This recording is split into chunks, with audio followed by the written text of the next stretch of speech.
ఆ పార్టీలో ఆమె ఒక ఫైర్ బ్రాండ్. ఏం మాట్లాడినా వివాదమే. నటిగా ఎంత కీర్తిని సంపాదించుకున్నారో అదే స్థాయిలో అపవాదను కూడా మూటగట్టుకున్నారు. ఇందుకు ఆమె మాట్లాడిన విధానమే కారణం. వైసీపీ సీనియర్ నేత మాజీ మంత్రి ఆర్కే రోజా ప్రస్తుత పరిస్థితి ఏంటి? జరిగిన పరిణామాలతో భవిష్యత్తు పాఠాలు నేర్చుకుందా? ఇదే అంశంపై మరింత విశ్లేషణ మా మేనేజింగ్ డైరెక్టర్ రాజేంద్ర అందిస్తారు. ఆంధ్రప్రదేశ్ రాజకీయాల్లోనే కాదు, సౌత్ పాలిటిక్స్లోనే మోస్ట్ పాపులర్ సినీ నటి రోజా, అలాగే నాయకురాలిగా పొలిటికల్ లీడర్గా కూడా ఆమెకున్నటువంటి గుర్తింపు చాలా ప్రత్యేకం. ఆమె మాట తీరు కానీ, ఆమె పంచి పాయింట్ కానీ ఏదైనా సరే డైరెక్ట్గా వెళ్ళి కత్తిలా గుచ్చుకునేటటువంటి తత్వాన్ని పెంచుకున్నటువంటి నాయకురాలు రోజా. రోజాది రాజకీయాల్లో నిజంగా విభిన్నమైనటువంటి పాత్ర. ఆమంటే నచ్చని వాళ్ళు కూడా ఆమె చేసినటువంటి కొన్ని విషయాలను మెచ్చుకోవాల్సిన పరిస్థితి కూడా ఉంటుంది. ఆఫ్ కోర్స్ రోజా గురించి మంచి మాట చెప్తే నమ్మేటటువంటి పరిస్థితుల్లో కనీసం మమ్మల్ని కూడా గౌరవించరేమో అన్నటువంటి దశ కూడా ఉన్నది. ఆమె అంత చెడ్డ పేరు తెచ్చుకుంది. బట్ ఈ తెచ్చుకోవడంలో ఉన్నటువంటి ఆమె అనుభవాలను కూడా మనం గ్రహిద్దాం. నటిగా ఆమె పడ్డ కష్టం చిన్నది కాదు. అలాగే రాణించి ఒక స్టార్గా ఎదిగినటువంటి ఆమె ప్రయాణం కూడా చిన్నది కాదు. We have to recognise it, we have to respect it. At the same time ఒక బలహీనమైనటువంటి ఆర్థిక పరిస్థితులు ఆమెను మరింత వేదనకు గురి చేసినప్పుడు చెక్ బౌన్స్ కేసుల్లో కూడా కోర్టులకు వెళ్ళి దోషిగా నిలబడినటువంటి ఒక ఉద్విగ్న భరితమైనటువంటి ఒక నేరపూరితమైనటువంటి వ్యవహారంలో ఇరుక్కున్నటువంటి మహిళగా ఆమె బాధను మనం అర్థం చేసుకోవచ్చు. అలాగే ఆమె కొన్ని సినిమాలలో, అలాగే కొన్ని నటించకూడనటువంటి సినిమాల్లో నటించింది అన్న దాని మీద ఆ బాధనేదో అర్థం చేసుకునే సమాజం ఎప్పుడూ ఉన్నది ఆమెకు. ఆమె సమాజానికి తోడుగా ఉన్నా లేకపోయినా ఆ విషయంలో ఆమెను కొంతమంది సమర్థించారు.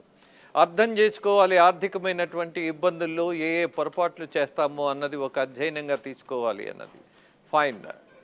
అలాగే మనము గమనించినటువంటి నాయకుల్లో, మనం గుర్తించి గౌరవించినటువంటి నాయకుల్లో మనకి ఇష్టం ఉన్నా లేకపోయినా మనం కొంతమందిని గౌరవించాం, ఫోర్స్ఫుల్గా గుర్తించాం తప్పనిసరిగా. మరి రోజా విషయంలో ఒక మహిళ ఇంత దూకుడుగా ఎందుకు వెళ్ళింది అన్న దాని మీద చాలా వ్యతిరేకత కూడా పెంచుకున్నది. ఎందుకని? ఇక్కడ లింగ వివక్షత ఒకటి ఉంటుంది. అసలు మహిళలు రాజకీయాల్లో అటాకింగ్గా ఉంటే భరించలేనటువంటి తోటి రాజకీయ నాయకులు ఎక్కువ. అలాగే మహిళ దాడి చేసినా చేయకపోయినా, దూకుడుగా లేకపోయినా, ఒక వ్యక్తిత్వంతో బతుకుతుంటే మాత్రం ఆక్షేపణలు చాలా ఉంటాయి. చాలా తేలిక కదా ఒక మహిళను అనడం అనేది. రెండోది ట్రెండ్ అయిపోతుంది. రెండోది విపరీతమైనటువంటి డబ్బు కూడా తీసుకొస్తుంది. ఒక మహిళ మీద దుర్మార్గమైనటువంటి వార్తలు రాసినా, అలాగే థంబ్నైల్స్ పెట్టినా, ఇది అందరికీ తెలిసిందే. తెలుగుదేశం పార్టీలో అప్రతిహతమైనటువంటి పాత్ర పోషించింది రోజా. అలాంటి దాంట్లో నాకేం సందేహం లేదు. అలాగే ప్రజాప్రతినిధిగా గెలవటం కోసం ఆమె ఎన్నిసార్లు అభ్యర్థిస్తే కానీ ఆమెకు టికెట్ దొరకల. ఆమె అభ్యర్థనను ఎప్పుడూ ఉపేక్షిస్తూనే వచ్చారు. అలాగే తెలుగు మహిళా అధ్యక్షురాలిగా కూడా ఆమె పడ్డ కష్టం చిన్నది కాదు. దాంతోపాటు ఆ రోజు ముఖ్యమంత్రిగా ఉన్నటువంటి వైఎస్ రాజశేఖర రెడ్డిని తొడగొట్టి మరి ఆమె ఛాలెంజ్ చేసినటువంటి రాజకీయం మర్చిపోవాల్సిన పరిస్థితి లేదు. కానీ ఇంత పోరాటమైనటువంటి ఆలోచన తీరు, క్యారెక్టర్ ఉన్నటువంటి ఒక మహిళ మరొక పార్టీలోకి చేరగానే, వైసీపీలోకి వెళ్ళగానే కొంత దూకుడుతనం తగ్గించుకోవాల్సిన అవసరం లేదు. కానీ బట్ చేసినటువంటి వ్యాఖ్యల్లో స్వార్థపూరితమైనటువంటిది, అలాగే అబద్ధంతో కూడినటువంటిది, ఏమాత్రం నిజం కానటువంటిది, రెండోది ద్వేషంతో నిండినటువంటిది, ఒక కక్షతో కూడినటువంటిది. ఎందుకు ఆమె అలా మారిపోయింది అని అంటే, ఎస్, ఇక్కడ ఆలోచించాలి. ప్రజా జీవనంలో ఉన్నటువంటి నాయకులు వ్యక్తిగతమైనటువంటి అనుభవాలను బట్టే, అభిప్రాయాలను బట్టో ఇష్టానుసారం మాట్లాడకూడదు అన్నది పెద్ద పాఠం నేర్పింది ఇవాళ రోజాకు. నోరు తెరిస్తే బూతులు మాట్లాడడం, నోరు తెరిస్తే దూకుడుగా అసహ్యమైనటువంటి భాషతో అది పంచ్ పాయింట్ అనుకొని పొరపాట్లు చేయటం. ఇవాళ నగరిలో ఆమె నాయకురాలు కాదు.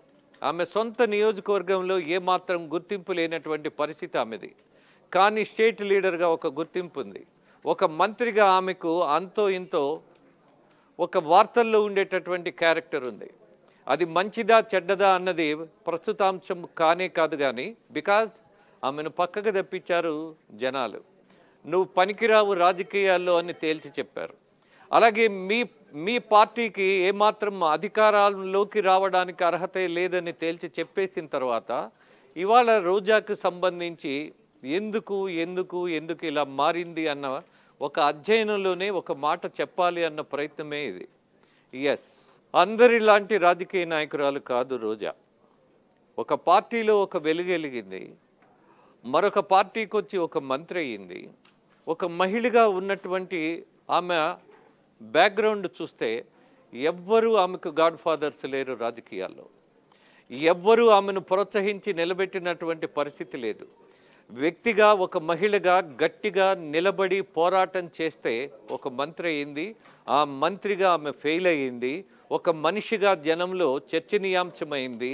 అలాగే తన భాషతో జనం యొక్క వ్యతిరేకతను పెంచుకుంది.